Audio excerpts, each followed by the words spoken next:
নারীর জীবন পূর্ণতা পায় একজন দায়িত্বশীল পুরুষের ছোঁয়ায়, আর পুরুষের পৃথিবী সুন্দর হয়ে ওঠে একজন বিশ্বাসী নারীর উপস্থিতিতে। টাকা পয়সা দিয়ে অনেক কিছু কেনা যায়, কিন্তু ভালোবাসা সেটা শুধু অনুভব করা যায়। ভালোবাসা লুকিয়ে থাকে যত্নশীল স্পর্শে, বিশ্বস্ততার গভীরতায়, দায়িত্বশীলতার আশ্রয়ে আর মায়াবী এক চাহনিতে। যখন একজন পুরুষের পাশে তার ভালোবাসার মানুষ ছায়ার মতো দাঁড়িয়ে থাকে, তখন তার হৃদয় প্রশান্তিতে ভরে যায়, জীবনের সব ক্লান্তি উড়ে যায়, মন যেন সুখে সুরে নাচতে থাকে। ঠিক তেমনই একজন নারী যখন দেখে তার প্রিয় মানুষ তার জন্য ঘাম ঝরিয়ে পরিশ্রম করছে, তাকে আগলে রাখছে, ভালো মন্দ সবটুকু ভাগ করে নিচ্ছে, তখন তার মন ভালোবাসায় ভরে ওঠে।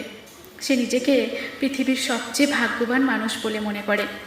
ভোগবিলাস নয়, সত্যিকারের সুখ হলো সেই ভালোবাসা যা হৃদয়কে সতেজ রাখে, মনকে বসন্তের কোকিলের মতো উড়িয়ে নিয়ে যায়। এই সুখ শুধু ভালোবাসার মানুষই দিতে পারে। চোখের এক অভিমানী চাহনিতে, মনের এক গভীর টানে, হাতের উষ্ণ স্পর্শে। কারণ ভালোবাসা কোনো দামি জিনিস নয়, ভালোবাসা এক রঙিন অনুভূতি যা হৃদয়ের গভীরে চিরকাল বেঁচে থাকে।